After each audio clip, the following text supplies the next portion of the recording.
Je vous invite ce soir à prendre notre premier texte dans le livre de Psaume chapitre 50 à partir du verset 1. Psaume chapitre 50 à partir du verset 1, nous allons lire 5 versets. Ok, je lis la parole de Dieu. Dieu, l'Éternel parle et convoque la terre. Depuis le soleil levant jusqu'au soleil comment? Couchant. De Sion, beauté parfaite. Dieu resplendit. Il vient, notre Dieu. Il ne reste pas en silence. Devant lui, un feu dévorant. Autour de lui, une violente. Dieu ne vient pas silencieux. Quand il vient, il se montre. Pourquoi vous ne dites pas Amen? J'ai l'impression que mon introduction a choqué des gens. Mais c'est une bonne chose, n'est-ce pas? Dis Amen bien. Amen. Alléluia. Ok. Le verset 4, il dit, il crie vers les cieux en haut et vers la terre pour juger son peuple. Maintenant, voici le texte qui m'intéresse. Il dit, rassemblez-moi. Moi, Dieu, je suis en train d'arriver. J'annonce ma venue. Mais voilà ce que je dis. Rassemblez-moi mes fidèles qui ont fait alliance avec moi. Par comment? Le sacrifice. Rassemblez mes fidèles. Deux mots. Un mot très fort. Le mot en hébreu ici pour fidèle, c'est le mot hadis, d'où est sorti le judaïsme hadissim. Vous savez, une personne, le mot fidèle ici, ce n'est pas juste fréquenter une communauté. Ce n'est pas juste qu'on dit, ok, je suis fidèle de God Family, je suis fidèle des assemblées de Dieu, je suis fidèle de vase d'honneur. Non, ce n'est pas de cela qu'il s'agit. Quand Dieu dit, rassemblez-moi mes fidèles qui ont fait alliance avec moi, le mot acide, donc H-A-2-S-I-D, c'est le thème que nous retrouvons dans le judaïsme, le hassidim. C'est la forme de judaïsme la plus orthodoxe, la plus stricte et la plus rigide. Quand on dit de quelqu'un qu'il est un hasside, c'est une personne dont la vie est entièrement consacrée vers Dieu, où la personne n'existe que pour Dieu. Donc tout le monde n'est pas appelé fidèle. Quand on dit que cette personne-là, elle est un hasside, cela veut dire que c'est une personne dont la vie est engagée.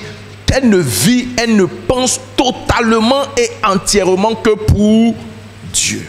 Et le Seigneur dit qu'il y a un lien entre la fidélité, l'alliance, le sacrifice et le sang. J'ai vécu à Dakar et là-bas, il y a une secte qu'on appelle, de l'islam qu'on appelle les Baïfal. Les Baïfal sont des gens qui sont comme des Nazaréens. Si vous arrivez à Dakar, vous allez voir des gens qui ne coupent pas leurs cheveux. Ce sont des Rastas. Eux, ils ne prennent pas le ramadan, ils ne jeûnent pas. Mais ils sont totalement au service des marabouts, donc des imams. Et ceux-là, s'ils te tendent, ce ne sont pas des mendiants. Si un Baïfal te tend la main, tu dois lui donner quelque chose. Parce qu'il ne vit plus dans la communauté musulmane, dans la communauté sénégalaise. On les reconnaît comme des gens qui sont vendus pour Dieu.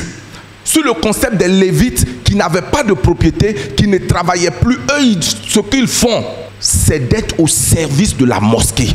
Ils ne vivent pas, ils n'ont pas de femmes, ils n'ont pas de trucs.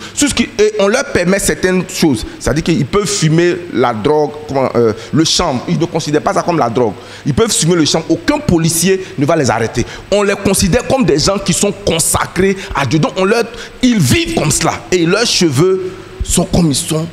Ils sont là souvent en train de réciter le Coran. Ils ont des, comment ils appellent le truc là? Des gros chapelets. Ils font des choses comme ça. On les considère comme des gens consacrés. Et Dieu descend, il dit, trouvez-moi mes alliés. Trouvez-moi mes fidèles. Est-ce qu'on peut relire le verset 5? Parce que c'est celui-là qui m'intéresse. Rassemblez-moi comment? Les fidèles. C'est-à-dire les véritables hassidim. Qui ont fait alliance avec moi comment? Donc il n'y a pas d'alliance sans comment? Sacrifice. Écoute-moi, aide-moi à dire à ton voisin, tu ne peux pas rentrer dans une alliance, dis-le là, sans sacrifice. il n'y a pas d'alliance sans sacrifice.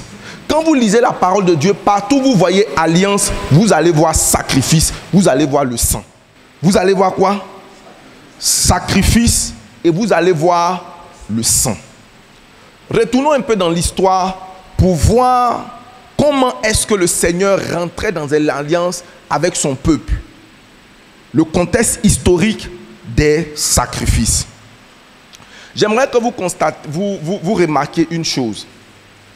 Jérémie est un des prophètes qu'on appelle le prophète pleureur parce qu'il pleure sur la condition du peuple d'Israël. Dieu avait interdit au peuple d'Israël de prendre leurs propres frères pour esclaves. Le Seigneur dit que vous pouvez avoir des esclaves, mais pas des esclaves parmi vos frères israélites. Vous pouvez prendre les Amoréens, vous pouvez prendre les Cananéens, mais jamais vous ne devez prendre vos propres frères israélites comme des esclaves. Et si vous le faites, vous brisez mon alliance et vous provoquez le jugement de Dieu, mon jugement contre vous.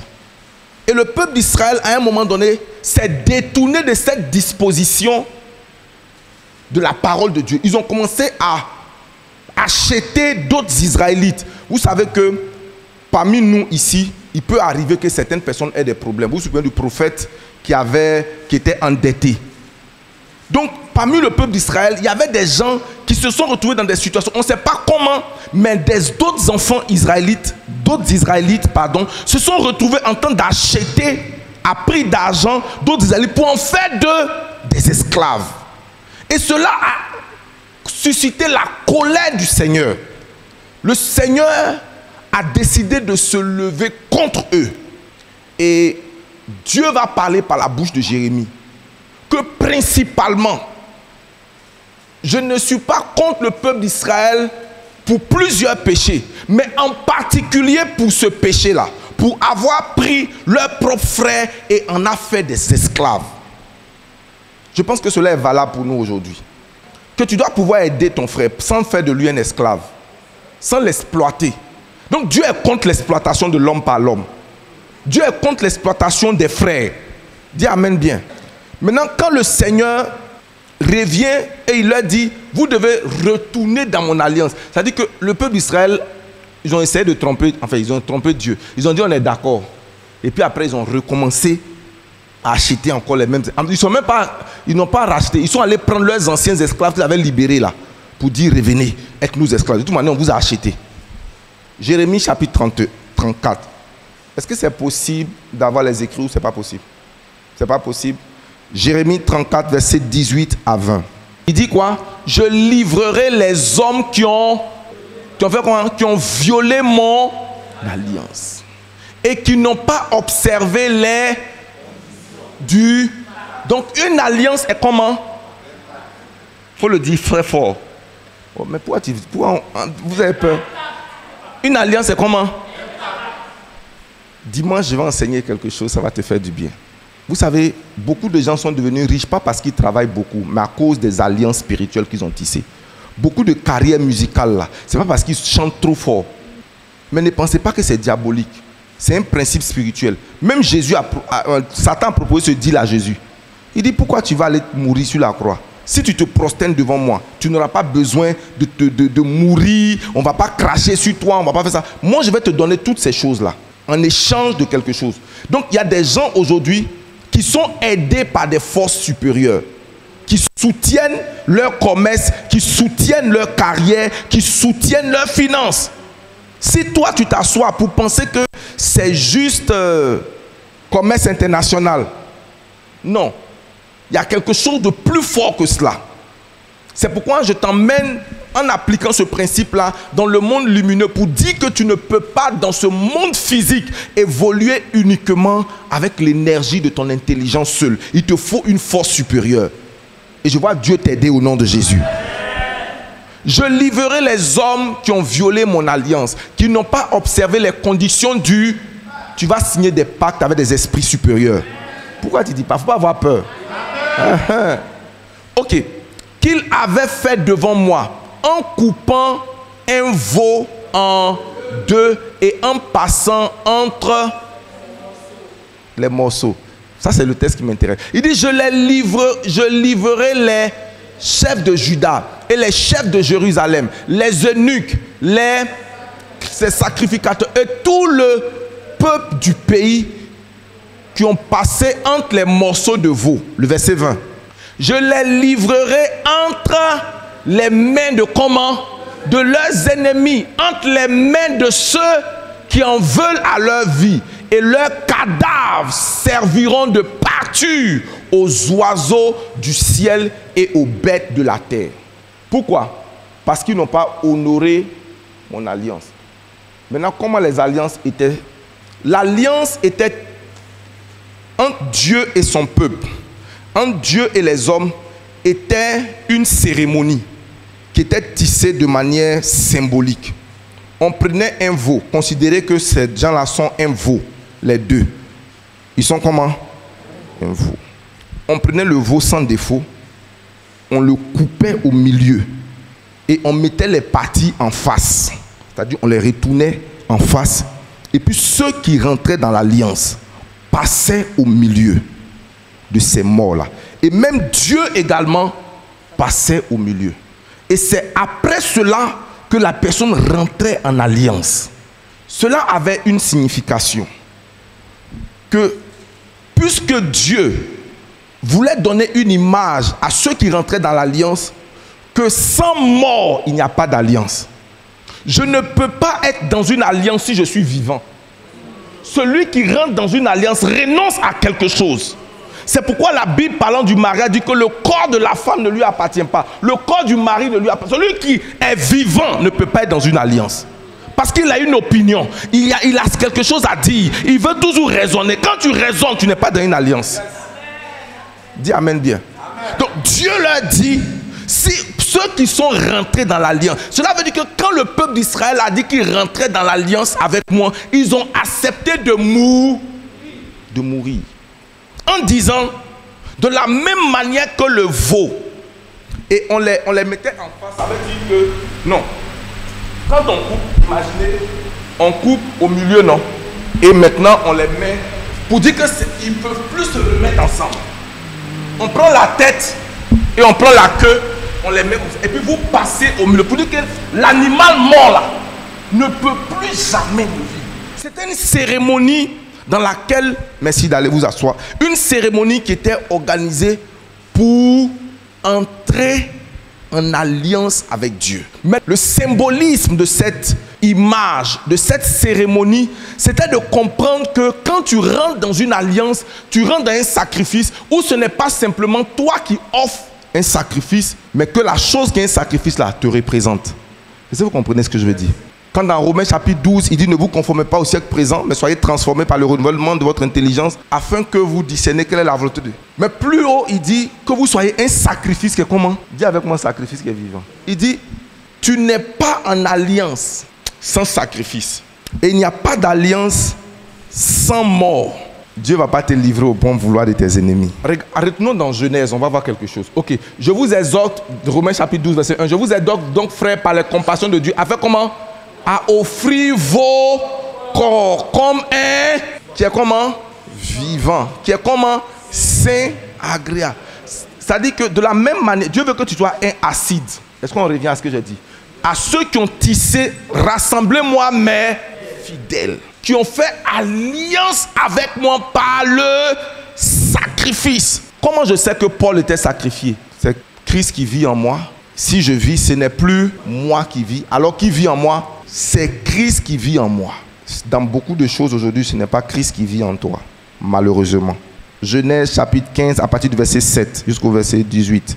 On va lire un long petit texte et puis on va commenter. Genèse 15 à partir du verset 7. Genèse chapitre 15 à partir du verset 7. On va voir la description de comment le Seigneur entra en alliance avec Abraham. En ce moment-là, il s'appelait comment? Abraham et non pas Abraham. L'Éternel lui dit, je suis l'Éternel qui t'a fait sortir d'Ur en Chaldée pour te donner en possession ce pays. Il y a une promesse. Dieu fait une promesse à un vaurien de 70 ans qui vivait encore dans la cour familiale à 70 ans. Pasteur, j'ai compris pourquoi Dieu n'a pas permis que Sarah ait des enfants vite. Le gars vivait dans la maison de ses parents. S'il avait des enfants dans la maison de ses parents, c'est vrai que Dieu aime quand même les gens quand on les respecte. Donc il dit non, attends, il est bloqué un peu. Allons-y. Abraham répondit, Seigneur éternel. Dieu dit, je te donnerai toute cette terre-là. Maintenant, Abraham, lui, sachant ses incompétences et ses limites, pose une question à Dieu. Il dit, Seigneur éternel, à quoi reconnaîtrai-je que je le posséderai, cette terre que tu me promets? Alors, verset 9. Et l'Éternel lui dit, prends une génisse. Prends comment? Une génisse. Et c'est quoi une génisse? Prends une génisse de 3 ans, une chèvre de 3 ans, un bélier de 3 ans, une tourterelle et une jeune colombe. Verset 10. Abraham prit tous ces animaux et les coupa comment? S'il vous plaît, on est ensemble. Il les coupait comment? Par le milieu. Et mit chaque morceau comment? L'un vis-à-vis de l'autre. Mais il ne partagea point les oiseaux. Au verset 11. Les oiseaux de proie s'abattirent sur les cadavres. Et Abraham les chassa. Au coucher du soleil, un profond sommeil tomba sur Abraham. Et voici une frayeur et une grande obscurité vint l'assaillir. Et l'Éternel dit à Abraham, sache que tes descendants seront étrangers dans un pays qui ne sera point à eux. Et ils seront asservis et on les opprimera pendant 400 ans. Mais je jugerai la nation à laquelle ils seront asservis. Et ils sortiront ensuite avec de grandes richesses. Tes épreuves vont se retourner en ta faveur. Mais toi, tu iras comment? En paix vers tes pères. Tu seras enterré après une heureuse vieillesse. Oh, que Dieu te dise ce qui va arriver dans ta vie. Que Dieu te dise ce qui va arriver à tes petits-enfants, à tes arrière-petits-enfants, au nom de Jésus. Et cela, tu le garantis par une alliance.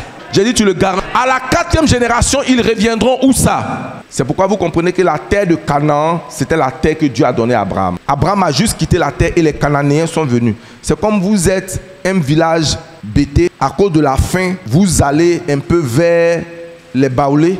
Et puis, arrivé à un moment donné, vous revenez sur vos terres. Mais quand vous revenez sur vos terres, vous voyez des koyakas qui sont là. Mais c'est vos terres. C'est exactement l'histoire de Canaan. La terre de Canaan, là, c'est la terre d'Abraham. Allons-y. À la 4e génération, ils reviendront ici, car l'iniquité des Amoréens n'est pas encore à son comble. Verset 17.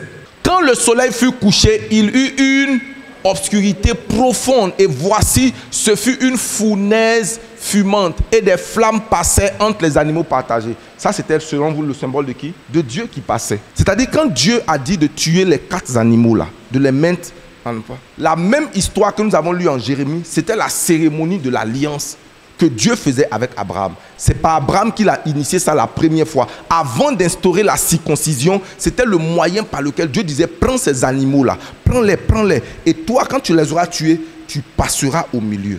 Et quand tu seras passé au milieu, moi, Dieu, pour sceller, parce qu'un seul oui ne valide pas une alliance. Ce qui valide une alliance, ce sont les engagements des parties engagées dans l'alliance. Donc Dieu dit à Abraham, je tisse une alliance avec toi. Vous savez quoi? L'alliance est tellement forte que tout ce qui appartient à une partie de l'alliance appartient à l'autre. Qu'est-ce que j'essaie de dire? Si je tisse une alliance avec un peuple, ce que j'ai appartient à ce peuple et ce que ce peuple-là a m'appartient. Donc si tu tisses une alliance avec Dieu, ce que tu as appartient à Dieu. Maman Fallait, c'est sur la base de l'alliance que Dieu va demander l'impossible à Abraham. Donne-moi ton enfant. Il n'a jamais demandé ça à quelqu'un. Mais il pouvait demander à son allié. Il dit, tue-le pour moi. Parce que l'alliance va au-delà des commandements. Dieu n'a jamais demandé dans les écrits à quelqu'un donne-moi. Pourquoi? Parce que Dieu voulait donner comme base pour sauver les descendants d'Abraham en envoyant lui-même son propre fils. Parce que si tu es dans une alliance avec moi, que tu as donné ton fils, en retour, je te donne mon fils. C'est pourquoi, quand Jésus vient, il dit, je suis venu sauver les brebis perdues de la maison d'Abraham, de la maison d'Israël. Parce que Dieu avait une dette envers Abraham. Abraham a donné son fils. Quand Dieu a eu besoin de lui, il dit, je te donne mon fils comme sacrifice. Et Dieu a marqué ça. C'est pourquoi même certaines prières ont été exaucées sur la base de l'alliance d'Abraham, sur le crédit d'Abraham. Il dit, souviens-toi d'Abraham, notre père. Souviens-toi d'Abraham. Donc quand Dieu se souvient de cette cérémonie où il a tissé alliance avec Abraham, Abraham est rentré au milieu des animaux pour dire, je meurs dans cette volonté. Et je comprends donc pourquoi il a fait cette cérémonie et Dieu voulait maintenant qu'il explique la cérémonie en donnant son fils. Vous savez où Jésus est mort? Jésus n'est pas mort à la croix, il est mort à Gethsémani. Golgotha n'était que l'aboutissement de Gethsémani. Quand il a commencé à prier, Seigneur, s'il était possible que cette coupe-là s'éloigne de moi, mais non pas ce que moi je veux, mais ce que comment toi tu veux. S'il avait résisté à Gethsémani, il n'allait jamais avoir Golgotha. Donc quand Abraham est rentré au milieu de ces animaux, Dieu était en train de lui faire comprendre que dans toute alliance avec le monde supérieur, cela implique que les parties meurent. Mais tu sais quoi? Au verset 18, est-ce qu'on peut terminer avec ça? Il dit, en ce jour-là, à quel moment? Ce n'est pas avant. Il y a eu une date précise. Il y a eu un événement précis qui marque le début de l'alliance. Tu veux que je te dise quelque chose? Avant ça, Abraham n'avait pas d'alliance avec Dieu. Donc toi également, tu peux rentrer en alliance avec Dieu. Après cette année, sinon après ce mois, toute l'histoire de ta vie sera réécrite. En ce jour-là, l'Éternel fit alliance avec Abraham. Donc Abraham était sans alliance. Mais un jour, l'Éternel fit alliance. Je prie que dans l'histoire, il soit retenu. Qu'un jour, tu fis alliance avec l'Éternel. Je n'ai pas dit le jour où tu lui as donné ta vie pour dire, Seigneur, je t'accepte comme ton Seigneur et Sauveur. Est-ce que tu sais qu'il est possible que tu peux accepter le Seigneur comme ton Seigneur et Sauveur, mais que tu n'as pas fait alliance avec lui? Parce que ton corps n'est pas encore sur l'autel comme un sacrifice. En ce jour-là, l'Éternel fit alliance avec Abraham. Regardez. Au début du texte qu'on a lu, il dit, je te donnerai. Mais quand ils ont fini l'alliance, il a dit quoi? Parce que, non, il s'est appelé à faire des je te donnerai. Avant l'alliance, je te donnerai la terre. Je te donnerai. Avant que tu ne fasses alliance avec Dieu, Dieu va toujours te promettre.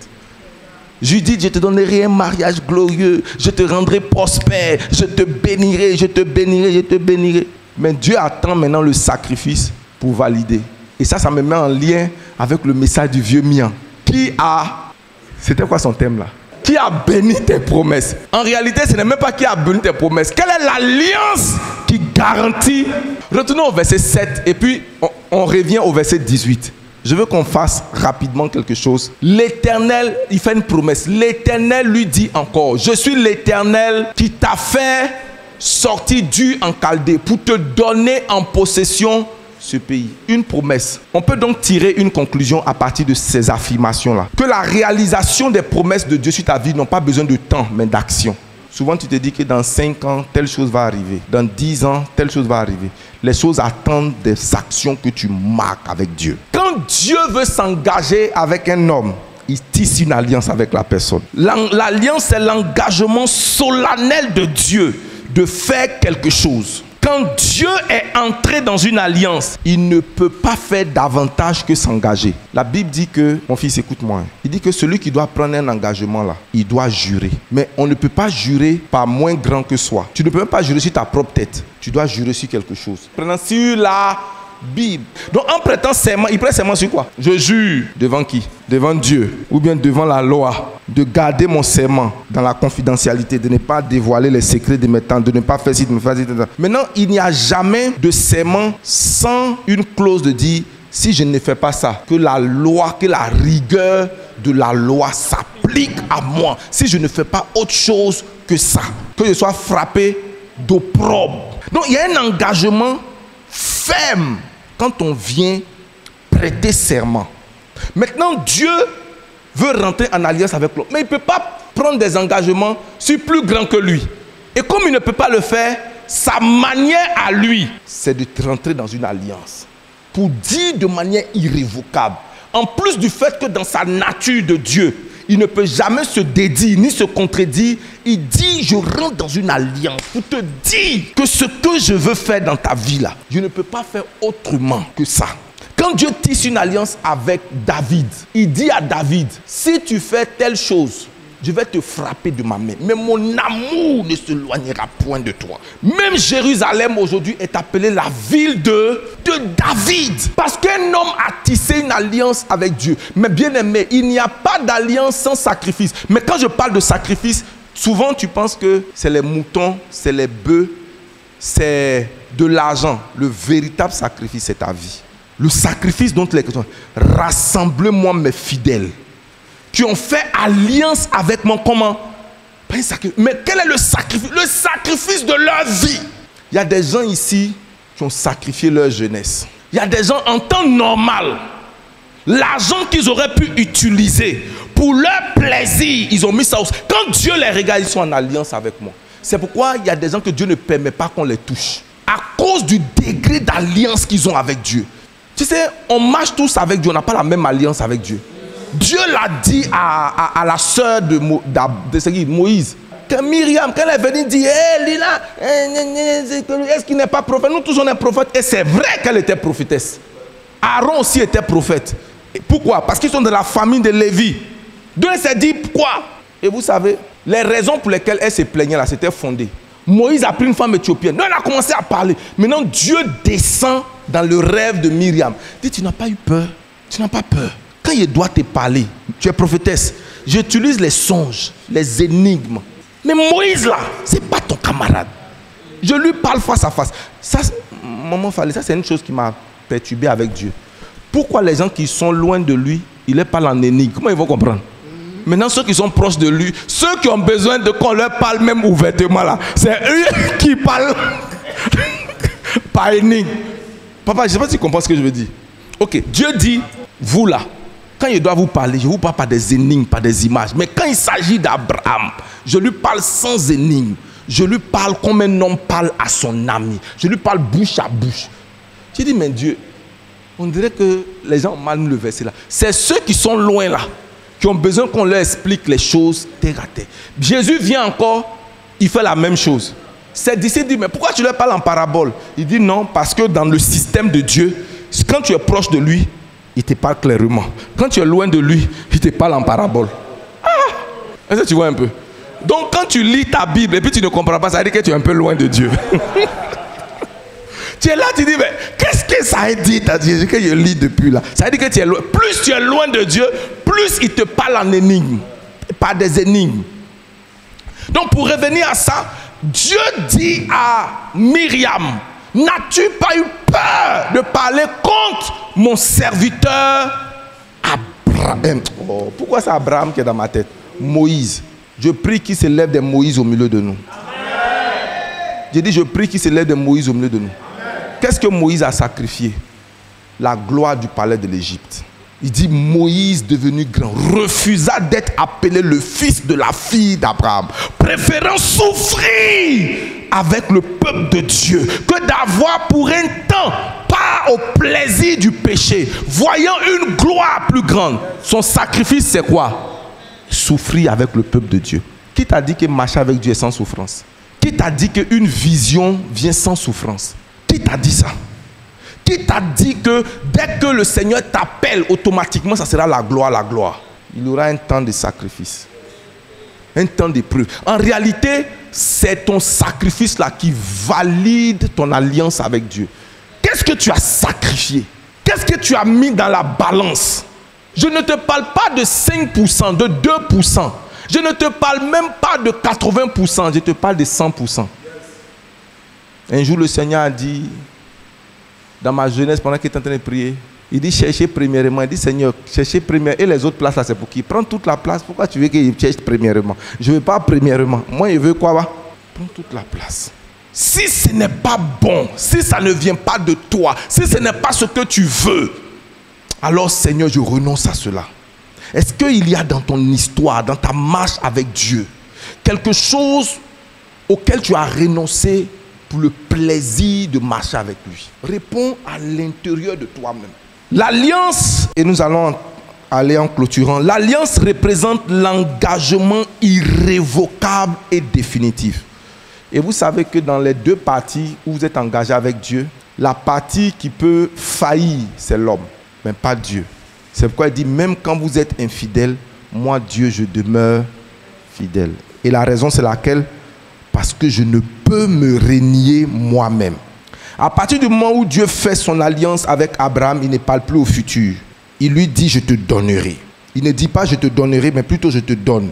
L'alliance a scellé la promesse irrévocablement et définitivement. Moment de Sébastien, sur la base des alliances que tu vas poser avec Dieu, tes enfants vont se tenir devant la face de Dieu pour dire, Seigneur, souviens-toi de ma mère. Est-ce que vous savez qu'il y a des villages en Côte d'Ivoire, à cause de ce qu'ils ont fait pour l'évangile, Dieu se souvient d'eux. Je connais des villages comme ça au Cameroun, dans la zone de l'ethnie de Eto. C'est-à-dire, pendant que les gens tuaient les missionnaires, assassinaient les missionnaires, il y a des familles qui ont recueilli des missionnaires, qui ont caché des missionnaires. Et avant que les missionnaires ne partent, ils ont béni ces familles. Que nous vous bénissons. Que le Dieu que nous servons se souvienne de vous, de votre famille, de vos enfants. Vous savez, ils n'ont pas protégé ces missionnaires-là sans un coup. Parce que quand la chefferie a su que c'est eux qui ont protégé là, on les a jugés, on les a humiliés, on les a souvent déshérités. Mais le fait qu'on les ait déshérités là, ça a sécurisé une alliance avec le monde d'en haut. Et aujourd'hui, on voit leurs enfants bénis, prospérer, faire tout. J'ai lu une histoire sur les réseaux sociaux, je ne sais pas si c'est vrai, mais on retrace par exemple la richesse de Dangote avec comment son père a soutenu des missionnaires pendant un moment. Alors que Dangote, il est musulman à la base. Il est comment? Est-ce que vous savez qu'il y a des musulmans qui font des sacrifices plus importants que des chrétiens? Il y a des chrétiens, même 10%, il n'est pas prêt. Il n'est pas comment? Il n'est pas prêt. Mais tu vas voir le musulman, il va soutenir. Et Dieu regarde ça du ciel. Quand vous lisez les évangiles, et je ne vais pas prendre beaucoup de votre temps, il y a tellement de personnes qui ont joui des bienfaits de Dieu. Quand ils sont allés voir, ils disent, ce centenier mérite que tu lui fasses. Il a construit notre tabernacle. Il a fait ci, il a fait cela. Bien aimé, posons des actions, non pas seulement pour nous, mais pour nos enfants, pour nos petits-enfants. À partir de nous, la lumière va briller sur nos enfants. Maintenant, regardons certains détails de l'alliance. Regardez au verset 11 du texte que nous venons de lire. Lisons le verset 11. Regardons quelque chose. Il dit, les oiseaux de proie s'abattirent sur les cadavres. Et Abraham ferait comment? Tu dois tout faire pour maintenir l'alliance vivante. Il y avait les animaux qui étaient là. Et à un moment donné, la Bible dit que les oiseaux de proie venaient. C'était la responsabilité d'Abraham de chasser les animaux de proie. Souvent, le doute va venir. Souvent, la confusion va venir. C'est ta responsabilité de maintenir ton alliance avec Dieu vivant. Souvent, tu auras tellement d'épreuves que tu vas te dire, non, pour ce mois-là, vraiment, je décide de ne pas aller à l'église, je suis fâché, on ne m'a pas soutenu dans tel nom, je ne paye pas ma dîme. C'est ta responsabilité de chasser les oiseaux de proie. Il y aura des moments où ça peut, ça dit que des oiseaux de proie vont venir pour se mettre au milieu de ton alliance. La Bible dit, Abraham fait comment? Les chassa. C'était le prix pour maintenir l'alliance vivante. Les oiseaux de proie s'abattirent sur les cadavres. Et Abraham fit comment? Les chassa. Parce que tu sais, les choses mortes attirent les vautours. Quand tu marches avec Dieu et que tu vis de manière sacrificielle, les condamnations sont plus promptes sur ta vie. Regarde comment tu es devenu. Regarde tes amis qui sont comme toi là. Regarde celle-là. Elle vient d'avoir un salon. Regarde telle personne. Il vient de faire ci. Tu dis que tu marches avec Dieu là. Ah, c'est les vautours qui viennent pour questionner l'alliance. Et tu dois tout faire pour maintenir cela vivant. Parce que après le temps de preuve, vient le temps de récompense. Même dans la nouvelle alliance, il y aura toujours des vautours. Les oiseaux de proie qui vont venir s'abattre, qui vont venir questionner ton engagement avec Dieu, qui vont venir questionner ta vie de prière, qui vont venir même te dire, depuis que tu sais Dieu là même là, tu as eu quoi? À un moment donné, tu dois faire comme Daniel. Parce que Daniel, si toi tu étais au temps de Daniel, tu allais dire, je n'ai pas mangé la viande sacrifiée. Je ne suis pas prosterné devant la statue du roi. Dieu pourrait quand même me protéger. Maintenant, Dieu fait jusqu'à on m'attrape. On me met dans la fosse au lion. Mais avant de me mettre dans la fosse au lion, il y a toujours la lutte de la volonté. Le roi lui dit, ton Dieu que tu sers là ne peut pas te délivrer de ma main. Je suis puissant. Et Daniel répond, mon Dieu est capable de me délivrer. et dit au roi, même s'il ne le fait pas, si dans le cas extrême, mon Dieu ne le fait pas, moi, Daniel, je ne vais jamais me prosterner devant toi. Daniel, c'était quelqu'un, que Dieu me bénisse comme Daniel. Pas qu'il me bénisse, qu'il me donne le cœur de Daniel. Maintenant, Daniel descend dans... C'est-à-dire que Daniel, même quand on le descend dans la fosse au lieu, son cœur est mort. Bien aimé, c'est pas parce qu'il avait la foi. Moi, je suis convaincu que Daniel n'avait pas la foi. C'est-à-dire que quand Daniel descendait là, il s'est dit, vous savez, souvent quand tu dois faire un accident et puis tu vois le truc, tu fermes les yeux. Et puis tu te dis que ce qui arrive, arrive. Je pense que Daniel était dans cette disposition-là. Je suis déjà mort. Cabri mort. Je suis mort. Maintenant, il ouvre les yeux. Il voit les lions autour de lui. Il dit, c'est quel genre de lion? Parce qu'on l'a mis dans des lions qui sont affamés. Regardons au verset 12. Le verset 12 du même texte. Il dit, au coucher du soleil, un profond sommeil tomba sur Abraham. Et voici une frayeur et une grande obscurité viennent l'assaillir. Abraham fit en ce moment-là une très profonde expérience spirituelle. Bien aimé, en tant que croyant engagé, il peut arriver que tu passes par des moments de frayeur et d'obscurité. Mais n'aie pas peur, le Seigneur est avec toi. Est-ce que vous savez que quelques-uns des plus grandes personnes d'un niveau de spiritualité élevé sont passés par des moments de frayeur et de peur, de crainte? Je l'ai dit, Daniel n'était pas un super homme. Si le livre de Jacques a dit Élie était un homme de la même nature que nous, ça veut dire que les hommes qu'on voit dans la Bible, là, ils étaient de la même nature que nous. De la même manière, tu peux avoir peur de lion. Qui a une fois vu un lion vivant? Il n'est pas dit les lions du zoo, un vrai lion. Non, sérieux, est-ce que vous avez déjà vu un vrai lion? Quand le lion rugit, mon fils, j'ai vu un vrai lion au Cameroun. J'ai dit, mais les lions qui sont en Côte d'Ivoire, c'est quel genre de lion? C'est que la tête du lion, c'est peut-être 2 fois ça. Quand il fait... Ça veut dire que le bruit seulement là, ça te paralyse. On dit c'est 4 qui ont faim. 4 qui ont comment? Qui ont faim. Ça, avant que tu ne descendes même là, le vent seulement, ils t'ont absorbé. Tu vas sortir victorieux. Il dit tu sortiras victorieux. Ésaïe 48, verset 10. Ésaïe 48, verset 10. Lisons ensemble. Je t'ai mis au creuset. Mais non pas pour retirer de l'argent. Je t'ai éprouvé dans la fournaise de l'adversité. Donc ce que Daniel a traversé là, toi aussi tu vas traverser pour toi, mais sur une autre image. Et ça sera la preuve que tu es mort. Parce que quand tu es mort, tu n'as plus peur de mourir. Dis amen bien. Amen. Je dis quand tu es mort, tu n'as plus peur de mourir. Mort au péché, mais mort à certaines choses. Mort à la honte. Je suis déjà mort. Ce n'est plus moi qui vis. Retrouvez-moi ce texte. Romains chapitre 8, verset 32. Romains 8, verset 32. J'ai encore du temps. Ou bien il est quelle heure? Il est 17. Le culte finit à 20h30, n'est-ce pas? On arrête pour faire la Sainte Seine ou bien je dis deux choses avant qu'on ait terminé. Merci. La seule personne qui a dit de dire 2 choses là, il a dit à cause d'elle. Bien aimé, une véritable alliance n'est pas valable s'il n'y a pas de mort. Dans chaque véritable alliance, tu dois sacrifier quelque chose. Souvent sacrifier ton sommeil, sacrifier ta volonté, sacrifier ta jeunesse, sacrifier ta carrière, sacrifier certaines choses. L'alliance n'est valable que s'il y a la mort. Écris-le. Mais pourquoi ce sacrifice est-il nécessaire? Parce que la seule manière d'entrer en alliance, c'est par la mort. Hébreux chapitre 9, verset 16 à 17. Hébreux chapitre 9. Je vous ai dit, j'ai dit qu'il y a 2 mots pour alliance. Il y a le mot testament et le mot comment? Alliance. Maintenant ici, je vais vous donner une autre révélation. Il dit qu'à là où il y a une... Dites avec moi alliance. Je veux que vous lisez ce texte-là avec une compréhension nouvelle, sur la base de tout ce qu'on a dit aujourd'hui. Change le mot testament par alliance. Lisons ensemble. Car là où il y a une, il est comment? Que la mort du testataire soit comment? Ça veut dire quoi? Si tu es en alliance avec Dieu, tu ne peux pas être vivant. Pour que l'alliance soit valide, il faut qu'il y ait mort. Ces mots, je les ai écrits ici en préparant mon message, ne laissent aucune ambiguïté. Celui qui entre dans l'alliance, il entre par la mort. Est-ce que vous savez que ce que je voulais faire dans ma vie, ce n'était pas pasteur? Je voulais être médecin.